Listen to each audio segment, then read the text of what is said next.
La tua radio. Senza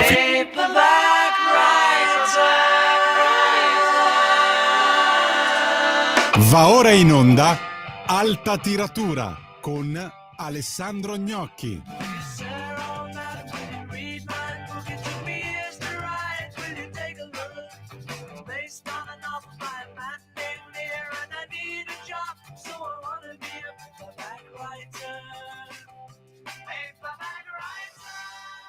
Eccoci a Radio Libertà con Alta Tiratura, io sono Alessandro Gnocchi. Partiamo dalla classifica dei più venduti della settimana perché ci sono parecchie new entry, una al posto in vetta al numero 1, Valentina Mastroianni con E voleremo sopra la paura, noi e Cesare nella mano, pubblicato da De Agostini. È un libro che nasce da un blog molto popolare in rete.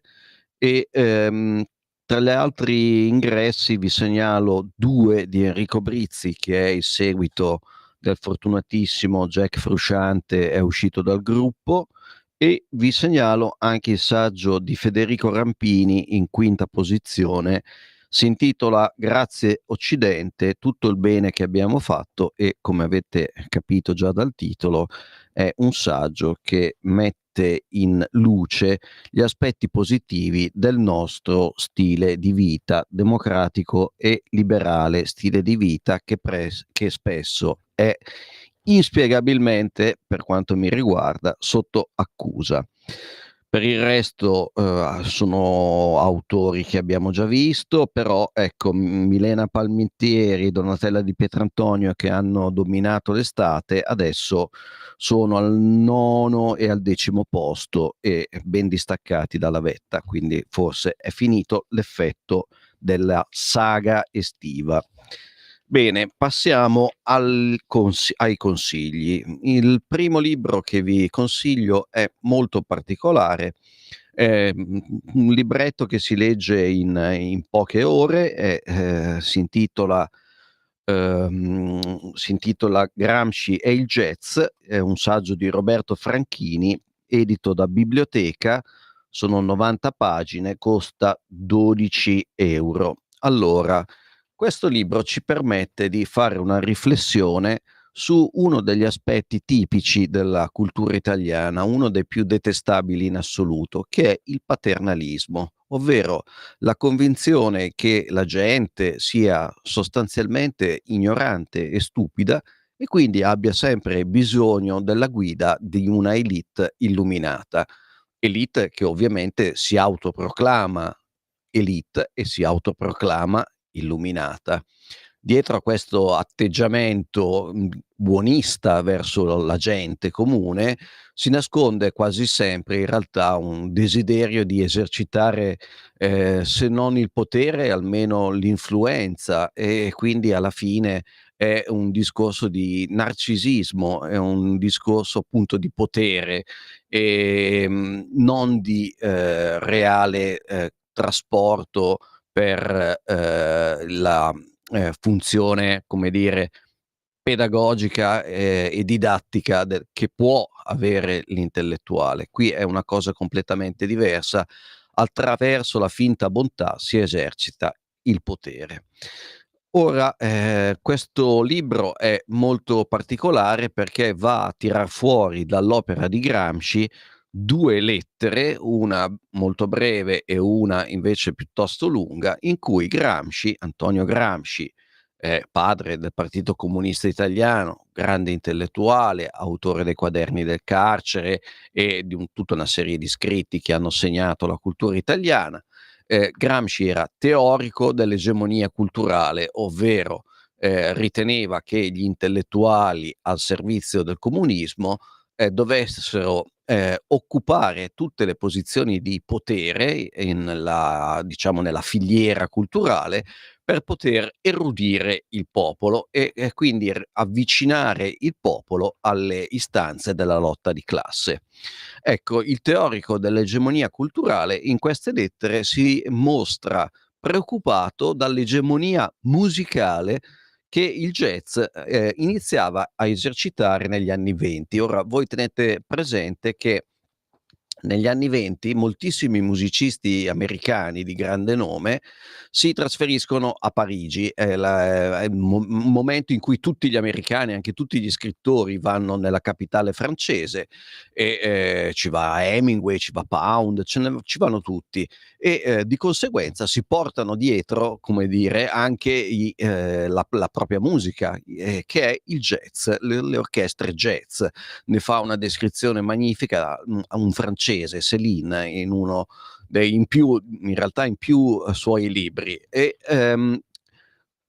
appunto la fama di questa nuova musica che arrivava dall'America era giunta anche in Italia alle orecchie ben sveglie, ben attente di Antonio Gramsci. Vi leggo uno stralcio della prima lettera, che è una lettera del 1927. La Francia è l'inizio dell'Africa tenebrosa e il jazz band è la prima molecola di una civiltà euroafricana. La Francia, per i motivi che vi ho spiegato poco fa. Il jazz band è un'espressione curiosa, ma negli anni '20 jazz band era maschile, per cui è un'espressione corretta e colpisce un po', insomma, Africa tenebrosa, perché è la musica dei neri, il jazz, no? Degli afroamericani, e molecola di una civiltà euroafricana, diciamo che ha un retrogusto un po' razzista. Oggi verrebbe accusato di razzismo Gramsci, anche perché adesso vi leggerò un secondo stralcio ancora più compromettente, tra virgolette. O è piuttosto lungo, ma merita. Ora è impossibile immaginare che la ripetizione continuata dei gesti fisici che i negri fanno intorno ai loro feticci danzando, che l'avere sempre nelle orecchie il ritmo sincopato degli jazz bands rimangano senza risultati ideologici. Quindi è impossibile immaginare che il jazz non abbia anche un impatto ideologico. Si tratta di un fenomeno enormemente diffuso che tocca milioni e milioni di persone, specialmente giovani. Si tratta di impressioni molto energiche e violente, cioè che lasciano tracce profonde e durature. Si tratta di fenomeni musicali, cioè di manifestazioni che si esprimono nel linguaggio più universale oggi esistente. Questo è uno dei passaggi chiave. Nel linguaggio che più rapidamente comunica immagini e impressioni totali di una civiltà non solo estranea alla nostra, ma certamente meno complessa di quella asiatica, primitiva ed elementare, cioè facilmente assimilabile e generalizzabile dalla musica e dalla danza a tutto il mondo psichico. Questa lettera è scritta alla cognata Tatiana ed è datata 27 febbraio 1927. Ora, il pregiudizio razzista e il senso di superiorità del bianco europeo sono del tutto evidenti, ma noi non faremo il torto a Gramsci di rileggerlo con gli occhi di oggi, come farebbe invece un fautore della cancel culture. Noi sappiamo che ogni uomo è figlio della sua epoca e quindi dobbiamo cercare di capire perché Gramsci utilizza queste espressioni.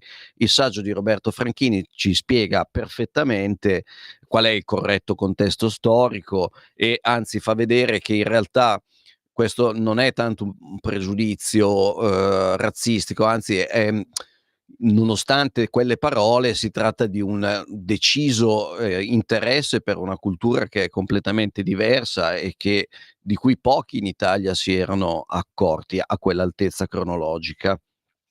Quindi inutile fare moralismo e invece meglio concentrarsi su quell'aspetto di cui parlavamo prima, il paternalismo. Gramsci capisce che, diciamo che innanzitutto capisce che dal jazz si passa all'emancipazione dei negri d'America e che questa emancipazione potrebbe avere degli esiti diversi, l'acculturazione dell'Africa in caso di controesodo degli afroamericani nei paesi d'origine o l'inasprimento delle lotte di razza negli Stati Uniti. Quindi diciamo che a lui interessa il fenomeno sociologico, poi della qualità del jazz, questo non gli interessa il ruolo sociale che ha la musica. Ma perché appunto sembra, anzi decisamente stigmatizza il ruolo del jazz e la sua funzione omologatrice, come la chiama? Perché dice la musica da ballo interpreta la sete di divertimento dei giovani, meglio di ogni altro tipo di musica. Però questo non fa che rafforzare l'edonismo, che è una forza disgregatrice della comunità, perché pone l'accento sul godimento personale, quindi sull'individualismo. E inoltre dice il jazz ha qualche cosa di meccanico nei suoi gesti ripetitivi, pensate al batterista che muove le mani o il contrabbassista come si muove sulla tastiera. E dice quindi che l'orchestra in un certo senso l'orchestra jazz è fordista, è come la catena di montaggio, una specie di catena di montaggio musicale. Inoltre Gramsci capisce perfettamente che il jazz è un aspetto della potenza di un paese emergente che sono gli Stati Uniti e che sono ormai pronti a far valere la propria egemonia culturale con ogni mezzo, inclusa la musica. Quindi, come dire, il modernismo jazz si associa a uno stile di vita narcisista, frenetico, industriale, contrario al senso di comunità che invece Gramsci vorrebbe sviluppare. Ma come il libro mostra, la diffidenza di Gramsci verso il jazz non era un'esclusiva appunto del grande pensatore sardo. Le prime orchestre arrivano in Italia nel 22 e vengono regolarmente massacrate. Leggiamo ad esempio dal Messaggero, sentite cosa dice: abbiamo una spiccata tendenza ad ammirare ogni novità che ci venga recata dall'estero, comprendendo nella parola estero anche le tribù dei cannibali. Oggi non passerebbe questo pezzo. Non posso concepire, scriveva il critico del Corriere della Sera, uno strumento peggiore del saxophone moderno. Il suono è rivoltante. Nello stesso anno l'orchestra di Sidney Bechet, un grande del jazz, si presenta al Teatro Dal Verme di Milano e il Corriere dice: i più indiavolati ritmi, mentre l'orchestra negra scagliava nell'aria i suoni, gli stridori, i frastori più orripilanti, con un'insistenza barbara e violentemente comica. Beh, è divertente, secondo me, leggere queste recensioni che ovviamente risentono di un evidente pregiudizio razziale, che è da calare però in quel, diciamo, in quel contesto, in quell'ambito storico, in quel momento storico. Ma ecco, qui arriviamo al punto, il paternalismo, ovvero in pratica il teorico dell'egemonia culturale, Gramsci, aveva il timore che la cultura pop potesse sfuggire al controllo e al vaglio dell'intellettuale di partito, dell'intellettuale organico. Il jazz è una musica che non ha bisogno di mediazioni culturali, è bella da ballare, la balli, ti prende subito. Quindi come fai a educare il popolo se il popolo è preda consenziente di una moda che proviene dall'estero e che non ha alcun bisogno di introduzioni intellettuali? Questo aspetto paternalista che va, diciamo, a cozzare contro le novità che arrivano dall'estero, ma anche che arrivano dall'Italia stessa, è poi una costante fissa del Partito Comunista Italiano, che dovrebbe essere il partito del progresso, no? Però se il progresso, diciamo, non va nella direzione che vuole il Partito Comunista, il progresso è sbagliato. Per cui il Partito Comunista si è imbarcato in battaglie contro la storia che francamente rilette oggi fanno sorridere.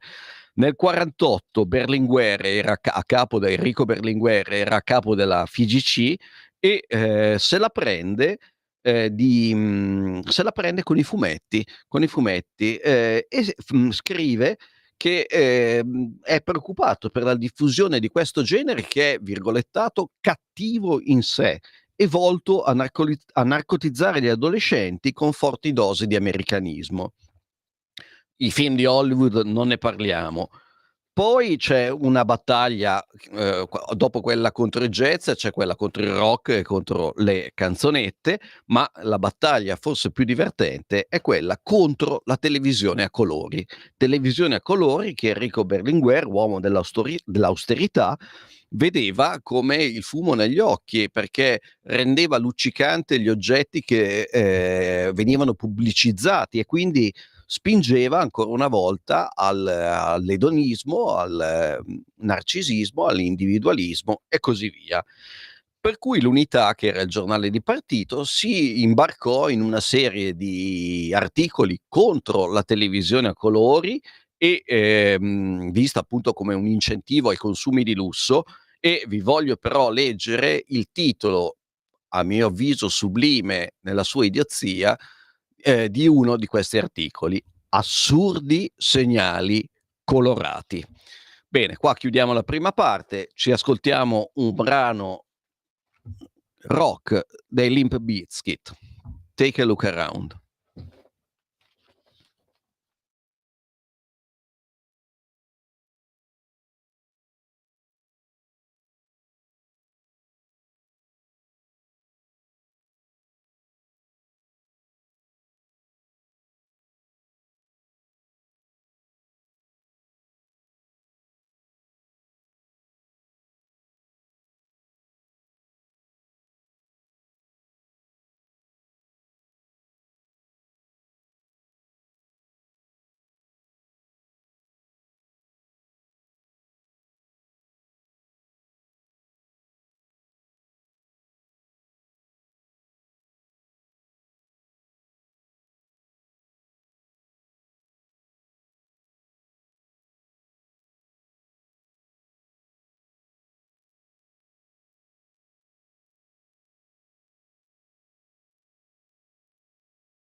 Eccoci tornati ad alta tiratura su Radio Libertà, io sono Alessandro Gnocchi e passiamo al secondo consiglio, che è completamente diverso dal primo, anche se si tratta in questo caso pure di un saggio intitolato Il giovane meraviglioso, vita di Pico della Mirandola, Einaudi, 94 pagine, euro 14. Pico della Mirandola è un personaggio, diciamo, quasi proverbiale, no? È sinonimo di incredibili capacità mnemoniche e capacità di calcolo sovrumane, no? E quindi si dice sei un Pico della Mirandola, sei un grande nel calcolare a mente.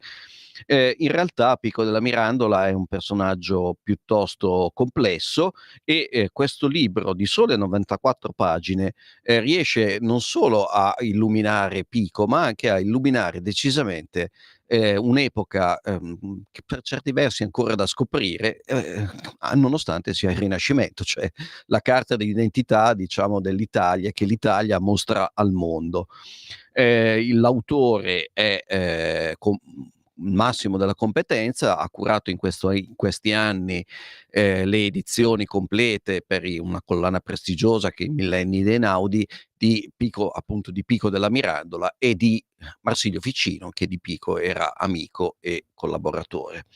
Allora, Pico della Mirandola era un personaggio estremamente vivace, per dire poco, diciamo così, che era nato nel 1463, appunto a Mirandola, e secondo la leggenda sopra al giaciglio sul quale nasce si accende una specie di corona di fuoco a indicare l'eccezionalità della persona.